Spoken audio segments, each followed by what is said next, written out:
একদিন না পেরোতেই হঠাৎ উত্তপ্ত হয়ে উঠেছে রাজধানী ঢাকার রাজনৈতিক অঙ্গন। ঢাকা ৮ আসনের স্বতন্ত্র প্রার্থী শরীফ ওসমান হাদী আজ দুপুরে গুলিবিদ্ধ হয়েছেন। ঠিক এই ঘটনার পরে সামাজিক যোগাযোগ মাধ্যমে বিস্ফোরক দাবি তুলেছেন আল জাজিরার অনুসন্ধানী সাংবাদিক জুলকারনাইন সায়েদ। বলছেন, নির্বাচন বানচালের নীল নকশা বাস্তবায়নে দেশের ভিতরে ঢুকে গেছে পার্শ্ববর্তী দেশের আততায়ীদের বিশাল একটি নেটওয়ার্ক।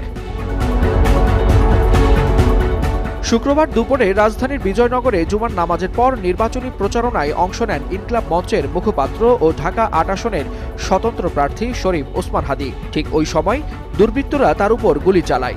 হঠাৎ এই হামলায় মুহূর্তেই তোলপাড় সৃষ্টি হয় রাজনৈতিক অঙ্গনে।